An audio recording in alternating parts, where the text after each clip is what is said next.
Um, I want to start today by looking at a very specific document. It isn't a press release, and it certainly isn't, one of those glossy, high-production keynote presentations. Right, no spaceship campus drone shots for this one. Yeah, exactly.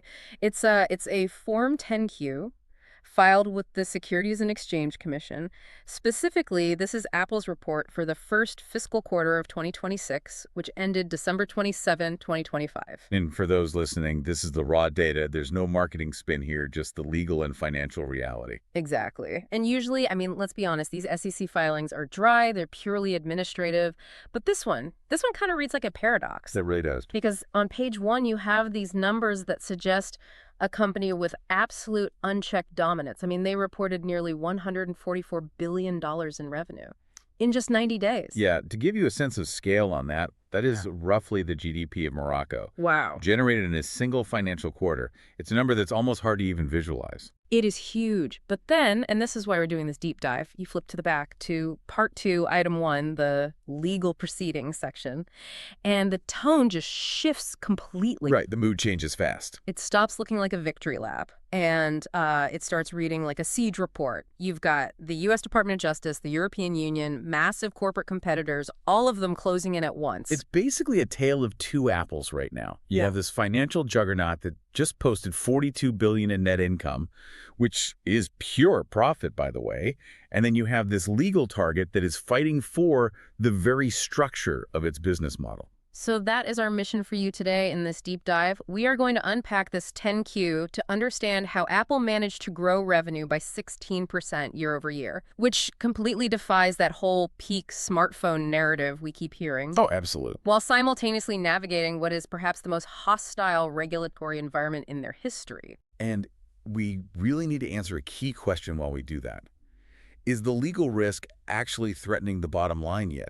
Or is Apple's financial engine just, I don't know, too powerful to be slowed down? Let's start with the money, because look, $42 billion in profit is a number that demands an explanation. What is fueling this? For years, the story has been that hardware is dead, innovation is stalled, everyone already has an iPhone. Yeah, that was the prevailing narrative in the market. The super cycle was supposed to be a thing of the past. But if you look at the product sales data in this report, the iPhone generated $85.3 billion. Which is That is a 23% jump year over year. 23% growth for a mature product category is just historically very rare. So is this volume? Are they just selling that many more physical phones? See, that's where you have to read the management discussion and analysis section really carefully. Yeah. Apple doesn't disclose unit counts anymore. They haven't for a while, and that's intentional. But they do discuss the mix. Okay. The growth is being driven primarily by the Pro models. So it's premiumization. Exactly. Apple has effectively convinced its user base that the standard iPhone just isn't enough anymore. By upselling consumers to the Pro and Pro Max models, they are driving up the average selling price, the ASP. Right. They aren't just selling a communication tool, they're selling a status symbol. A professional-grade camera system to people who, let's be real, mostly just take photos of their cats. I feel incredibly seen right now. But it's a ladder, right? You go Yeah. into the store for a phone and you realize the good one is just a few $100s more. And that few $100s is almost pure margin for them. It costs marginally more to manufacture the Pro, better lenses, a slightly better chip, but they charge significantly more for it. That spread is where the profit lives. Speaking of margins, we have to talk about services because I feel like this is the part of the balance sheet that often gets glossed over as just apps and subscriptions. But the financial reality here is way more important than the hardware. It is arguably the most critical number in the entire report if you want to understand Apple's future. Services revenue hit $30 billion, up 14%. But honestly, forget the revenue for a second. Look at the gross margin line item. Okay, I have it right here. Let's see. Products gross margin is 40.7%, which is very healthy for hardware. Extremely healthy. Most hardware companies would kill for 40%, but look at the services margin. 76.5%. That is the magic number, 76.5%. That means for every dollar you spend on the App Store or iCloud or Apple TV Plus, Apple keeps basically 76.5 cents. Wow. Because there's almost no cost of goods sold. Right. The infrastructure's already built. You don't have to pack a digital subscription in a box and ship it on a cargo boat. It's software. It scales infinitely with near zero marginal cost. Yeah. This is exactly why Wall Street values Apple the way it does. The hardware, the iPhone, is really just the gateway. It gets the device in your hand so they can sell you the high-margin services. It's the profit engine that subsidizes everything else. But not everything is working perfectly, right? We see the iPhone exploding, services are booming, but the Mac numbers look weak in this 10Q. Sales dropped 7% to about 8.4 billion. Right. And wearables, so the Apple Watch and AirPods, they dipped 2%. Which is odd to me. They launched the new 14-inch MacBook Pro during this quarter. Usually a new launch drives a massive spike in sales. It really suggests we're hitting a saturation point in the laptop market. Yeah. The upgrade cycle for a laptop is 5, maybe 6 years now. For a phone, people are still upgrading every 2 or 3 years. That makes sense. But honestly, when your primary driver, the iPhone, is up 23%, you can absolutely afford for the Mac to have a bad quarter. It's almost a rounding error compared to the phone revenue. It really is. But it does highlight a key vulnerability. Apple is still fundamentally the iPhone company. If the iPhone sneezes, the whole company gets a cold. And if the Mac sneezes? Nobody really notices the Kleenex bill. Fair point. Mm. Well, the iPhone definitely didn't sneeze this quarter. And nowhere was that more apparent and, frankly, more surprising than in the geographic breakdown. You were talking about China. I am. If you read the business headlines for the last year, the story has been incredibly consistent. China is cooling. Nationalism is driving consumers to local brands. Apple is losing its grip on the region. That was definitely the consensus. The expectation heading into this report was that domestic competition was eating Apple's lunch over there. But the 10Q says Greater China revenue was up 38%. It hit $25.5 billion. It completely defies the macroeconomic narrative we've been hearing. Just to put that in perspective for you, the Americas grew 11%, Europe grew 13%, China grew 3 times faster than Apple's home market. How do you explain that? Because if the geopolitical tension is so high and the local competition from brands like Huawei is so good, why are Chinese consumers buying iPhones at a record pace? The report explicitly notes that the iPhone represented a moderately higher proportion of net sales in China. What that implies is that despite all the political rhetoric, the iPhone remains the ultimate status symbol for the Chinese upper middle class. So that Pro strategy we talked about earlier. It is working even better in Shanghai than it is in New York. And keep in mind, currency impacts play a role globally. Strong foreign currencies helped results in Europe, while the weak yen hurt them in Japan, though Japan still grew 5%. But China's growth is pure demand. But there is a flip side to this China success story, isn't there? This isn't just universally good news. No, it represents a massive risk. Because now, Apple is even more dependent on the one region that poses the biggest political threat to them. Exactly. If revenue in China was flat or declining, you could at least argue Apple was decoupling, that they were safely backing away from a volatile market. But 38% growth means they are doubling down. Right. They are making money hand over fist in a region where the regulatory and trade environment is incredibly unpredictable. Which is actually the perfect bridge to the darker side of this report. We've covered the sunny financials. Now we have to look at the siege. The legal proceedings section. It reads like a battlefield map. Yeah. You have the European Union, the U.S. Department of Justice, and corporate litigants like Epic Games. Let's start with the EU, because that is where the financial hits are actually landing right now. Right. So this centers on the Digital Markets Act, or the DMA. The report details what they call the Article 5.4 investigation. This is the anti-steering issue. Can you break down what that actually means for the listener? Sure. Steering is just a regulatory term for telling your customers there is a better deal somewhere else. For years, Apple strictly forbade apps from saying, hey, go to our website and subscribe there. It's 30% cheaper. Because if they go to the website, Apple doesn't get its 30% commission. They want the transaction to happen inside the app using their payment system. Correct. The EU ruled that this restriction was illegal. And they didn't just warn them. They fined Apple 500 million euros back in April 2025. €500 million. Yeah. But the report mentions a new ongoing investigation, Article 6.4. And this is about the new contract terms, because Apple supposedly changed the rules, right? Yes, and this is where it gets very complicated.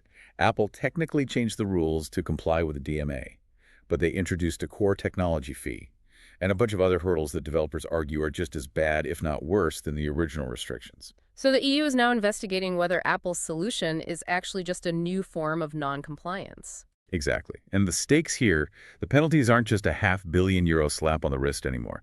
Under the DMA, fines can reach 10% of worldwide net sales if they find further violations. Okay, let's do the math on that. If they're making over $400 billion a year, we are talking about a potential $40 billion fine. Theoretically, yes.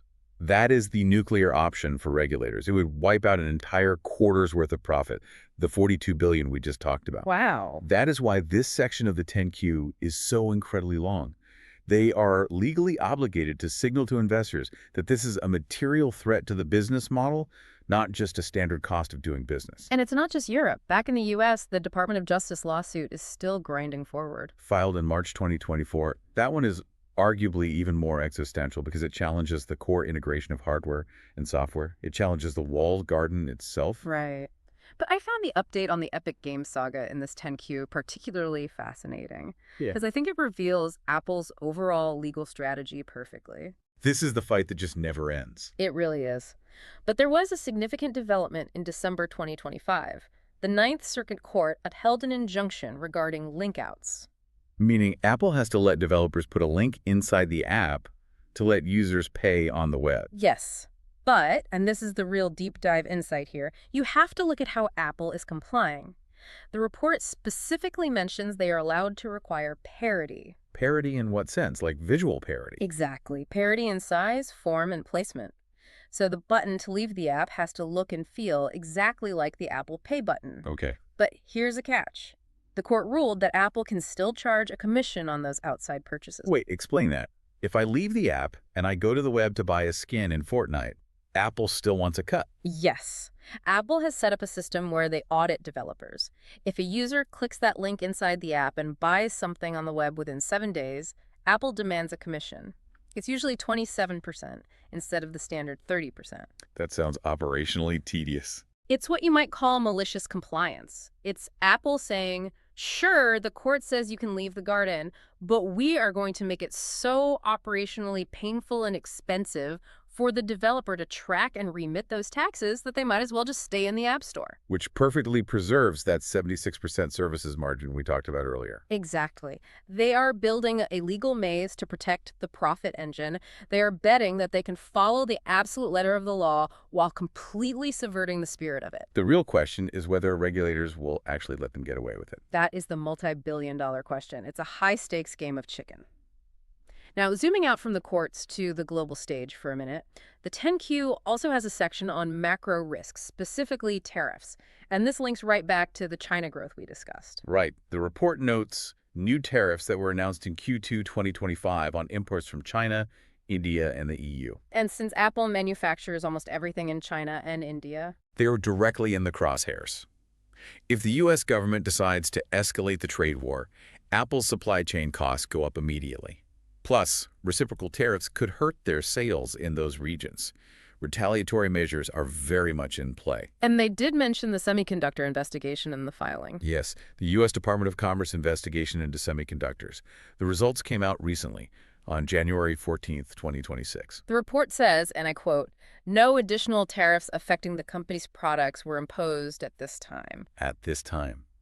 Those 3 words are doing a lot of heavy lifting in that sentence. Yeah, they really are. It's a stark reminder that Apple's profitability is partly at the mercy of global trade policy. While they are selling iPhones like crazy in China right now, geopolitical tension remains a massive threat to their margins. They dodged a bullet in January, but the gun is still loaded. So when you look at this entire picture, you have record cash flow coming in, but massive legal and political threats looming on all sides. What does a company actually do with all that money? They don't hoard it. They give it back to the shareholders. The cash position is just absurd. They have roughly $145 billion in cash and marketable securities. Like we said, it's more money than most countries have. And in this quarter alone, they spent $25 billion repurchasing their own stock. $25 billion in 3 months. That's a $100 billion annual run rate on buybacks alone. Plus, they paid out roughly $3.9 billion in dividends. Why buy back so much stock, though? Is it just to prop up the share price? It's a huge signal to the market. Yeah. It tells investors we're generating so much cash that we literally cannot find enough places to invest it effectively internally, so we are just returning it to you. Right, it increases earnings per share. Exactly, by reducing the denominator, the total number of shares outstanding. But it's also a classic sign of a mature company. A startup uses its cash to grow. Apple uses its cash to maintain value. I also noticed a really small detail in the other information section of the 10Q about executive insider trading, the Rule 10b5-1 plans. Ah, yes. We saw filings from the CFO, Kevin Park, and the retail VP, Deirdre O'Brien. Is this them cashing out before the regulators drop the hammer? No, I really wouldn't read it that way. These plans are standard procedure. They're set up months in advance to avoid exactly that appearance, to avoid any accusation that executives are trading on non-public information. Okay. Kevin Park is setting up a plan to sell shares that vest in mid-2026. So it's basically just standard housekeeping. Mostly. But it is always interesting to note that when executives initiate these plans, they are locking in profits at what they perceive to be a very high valuation. They aren't betting against the company, obviously, but they are certainly diversifying their personal portfolios while the stock is riding high on this iPhone Pro wave. Which is totally rational behavior. If my company's stock was at an all-time high, I'd probably sell a little too. Completely. So let's pull this all together for everyone listening. We have a company that purely on paper is performing better than ever. Total net sales hit $143.8 billion. The Pro strategy is working perfectly. Consumers are happily paying more for their phones. Greater China revenue exploded by 38%, defying all the geopolitical odds. It's offsetting the slump in Macs. But the very foundation of that success, the walled garden that protects that crucial 76% services margin, is under severe attack. The EU fines are real, the U.S. antitrust lawsuit is active, and the trade war is simmering right beneath the surface. It feels like a race. Can Apple extract enough value from its ecosystem right now to survive whatever structural changes the regulators force upon them later? That is the ultimate tension of this 10Q. The financial numbers say dominance, but the legal disclosures say vulnerability.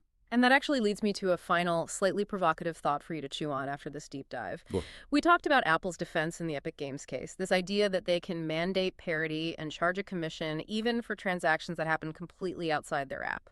The toll keeper model. Exactly, the toll keeper.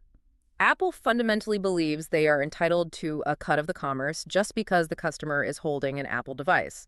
But if regulators in the EU and the US finally decide that that specific practice is illegal, if they force Apple to truly allow sideloading or alternative payments without that 27% commission, then the economics of the whole company change instantly. they do. What happens to that 76% services margin? It collapses. And if that margin collapses, the engine that subsidizes the hardware development, the R&D, the $25 billion buybacks, it starts to sputter.